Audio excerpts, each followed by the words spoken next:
আসসালামু আলাইকুম everyone, welcome to our channel Rev and Rom with us. Episode 5-এ আপনাদেরকে স্বাগতম। দ্যাট মিন্স এটা ভ্লগ 5। আমরা আজকে যাচ্ছি পেনাং আইল্যান্ডে। কুয়ালালামপুর থেকে প্রায় অলমোস্ট 400 কিলোমিটার। এটি পেরাক রাজ্য পার হয়ে কুলিমের পাশেই পড়ে। এই আইল্যান্ডে যাওয়ার জন্য কোনো ফেরি পার হতে হয় না, এটি আপনারা গাড়ি দিয়ে যেতে পারেন। এখানে একটি সুন্দর পেনাং ব্রিজ আছে, সেই ব্রিজটি পার হয়ে। তো আমরা ঠিক 9টার পরপর রওনা দিয়ে দিয়েছি সকালেই, যাতে আমরা টাইম পৌঁছতে পারি। কারণ ট্রিপটা হবে প্রায় অলমোস্ট 5 থেকে 6 ঘন্টা। কারণ 1 আওয়ার 2 আওয়ার পরপর গাড়িকে একটু 30 মিনিটসের জন্য ব্রেক দিব। এই কারণে সকাল থেকে প্রচুর গরম ছিল, হুট করে বৃষ্টি হয়ে আবহাওয়াটা ঠান্ডা হয়ে গেল। যাক আলহামদুলিল্লাহ। তারপরে আমরা গান শুনতে শুনতে নাচতে নাচতে যাওয়া শুরু করছি। অলমোস্ট পৌঁছে গেছি। একটু পরেই সামনে আসবে পেনাঙ্গের সেই ফেমাস পেনাং ব্রিজ। এটা হচ্ছে বাটারউডতে পরে আর কি। ব্রিজটা অনেক সুন্দর, দুপাশে আপনার ঝুলন্ত ব্রিজের মতো দেখতে লাগে। এটাও একটা ট্যুরিস্ট প্লেস, মাশাআল্লাহ সুন্দর জায়গাটা। তো পেনাং শহরটা অনেক সুন্দর, ওখানে অনেক সুন্দর সুন্দর দেখার জিনিস আছে, জায়গা আছে, তারপরে সমুদ্র আছে অনেক। তো কথা বলতে বলতে আমরা গান শুনতে শুনতে পৌঁছায় গেছি আপনার পেনাঙ্গে। একটু পরেই আমরা আমাদের হোটেলের গন্তব্যস্থানে পৌঁছাবো। এই যে 400 কিলোমিটার চালায় আসলাম বাসা থেকে, ট্রিপ 0 করছিলাম, পুরো 400 কিলোমিটার চালায় আসছি। তো আমরা আমাদের রুমে পৌঁছায় গেছি। আমি, আমার ওয়াইফ এই যে মাহি, আমরা ভিডিও করতেছি রুমটা। আমি আমার আগের ভিডিওগুলোতে বলছিলাম ব্যালকনি ছাড়া আমার রুম ভালো লাগে না যেখানে ঘুরতে যাই। সো সমুদ্রে ঘুরতে আসতেছি, সি ভিউ ছাড়া রুম নেবো, এটা কোনোভাবে হতে পারে না।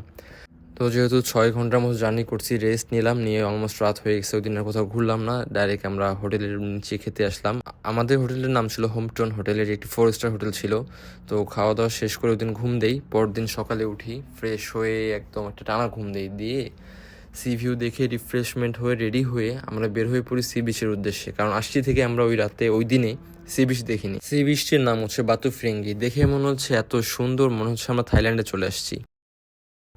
মানে পুরো থাইল্যান্ডের মতো একটা ভিউ দেখতেছি। থাইল্যান্ড যাওয়া হয়নি, যতদূর দেখছি ইউটিউবে, যতদূর দেখছি টিভিতে, ইন্টারনেটে, অমনই লাগতেছিল। পানিটা এত ক্লিয়ার, পুরো ব্লুইশ ওয়াটার, আর একদম অনেক সুন্দর। মানে অনেক ফটো সেশন করে আমরা হাঁটতে বের হই। বাম পাশে দেখি একটা শিপটা হচ্ছে মেনলি এটা একটা আপনার রেস্টুরেন্ট। পুরো একটা শিপ তুলে রেস্টুরেন্ট বানায় ফেলছে, যেমন অনেকখানে দেখছেন প্লেনের মধ্যে রেস্টুরেন্ট, অলমোস্ট ওই টাইপের। তারপর সেখান থেকে আমরা চলে যাই জালান কেক চাওয়ানে। এটি হচ্ছে আপনার একটা চাইনিজ ওল্ড টাউন। এটা যতদূর আমি জানি ব্রিটিশ পিরিয়ডে চায়নার এস্টাবলিশ করছে জিনিসটা, না হলে ব্রিটিশরা এস্টাবলিশ করছে, এটার সম্পর্কে বেশি ধারণা আমার নাই। তারপরে গাড়ি এখানে পার্ক করে আমরা দুজন হাঁটতে বের হই জায়গাটা এক্সপ্লোর করার জন্য। এখানে কিছু ছবি তুলি। জায়গাটা অনেক সুন্দর, লাল, নীল, হলুদ, টিয়া সব কালারের আর কি বিল্ডিং এখানে। এই জায়গাতেই কিছুক্ষণ হাঁটাহাঁটি করি, টাইম পাস করি, আশেপাশে ছবি তুলে তারপরে এখান থেকে আমরা যাই হচ্ছে গাড়ি নিয়ে স্প্যাল্যান্ডে ওয়াকওয়েতে। এটা হচ্ছে আপনার একটা পুরা নেভাল এরিয়া আছে আমাদের বাংলাদেশে যেমন চিটাগংয়ে, ওই টাইপ। এখানে সবাই অনেকে মাছ ধরতেছে। যেহেতু অলমোস্ট সন্ধ্যা হয়ে আছে, তা আমরা ভাবলাম এখানে বাকি সময়টা কাটাই নেই। এখানে একটা ক্রুজ দেখতে পাচ্ছি, অনেক সুন্দর একটা জাহাজ আর কি, 5 স্টার জাহাজ যেগুলো আর কি, ক্রুজ শিপ। তো আমরা এখানে অনেকক্ষণ বসে বসে থাকলাম, জাহাজটা দেখতেছি, অনেক সুন্দর লাগতেছে, মনে হচ্ছে টাইটানিকের জাহাজের মতো। তো এখানে কিছুক্ষণ টাইম পাস করার পরে ওখান থেকে বাসায় এসে ফ্রেশ হয়ে একটু খাওয়া দাওয়া করে ব্যালকনিতে দাঁড়ায় আবার ব্যালকনির ভিউটা নিচ্ছিলাম, রাতের ভিউ ব্যালকনির। দেন নেক্সট ডের জন্য প্ল্যান করছি কোথায় যাব। তো আবার বের হয়ে পড়ছি, হাঁটতে হাঁটতে আশেপাশে একটু এক্সপ্লোর করতেছি শহরটা পেনাঙ্গের, কোথায় কী আছে একটু দেখার জন্য। পরে আমরা আরেকটা সি বিচে চলে যাই। এটা হচ্ছে মিয়ামি বিচ ফ্রন্ট। এটা আরেকটা বিচ বাতুফিরাঙ্গির পাশে বলতে প্রায় অলমোস্ট 5-6 কিলোমিটার দূরে আর কি বাতুফিরাঙ্গি থেকে। তো একটা ড্রিঙ্কস নিয়ে আর কি জায়গাটা এনজয় করা শুরু করি। জায়গাটা এটা অনেক সুন্দর, উপর থেকে দেখতে অনেক সুন্দর লাগতেছে। আমরা নামা শুরু করলাম।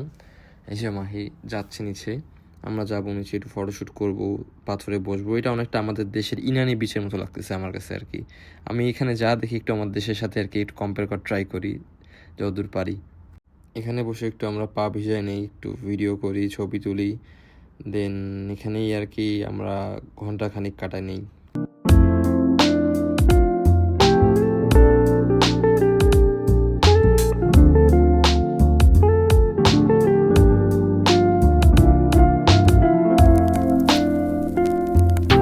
তো আমাদের ট্রিপটা এই পর্যন্তই ছিল। আমরা 3 দিন 2 রাত থাকি পেনাঙ্গে। আপনারা যদি এটার কস্ট জানতে চান আমাকে কমেন্ট করবেন আমার ভিডিওতে, আমি অবশ্যই জানিয়ে দেবো কস্ট সম্পর্কে। ধন্যবাদ। সবাই চ্যানেলটাকে সাবস্ক্রাইব করবেন যারা এখনও সাবস্ক্রাইব করেননি, লাইক দিবেন, শেয়ার দিবেন বেশি বেশি, যাতে আমি একটু মোটিভেটেড হতে পারি, আরও সুন্দর সুন্দর ভিডিও আনতে পারি। ধন্যবাদ।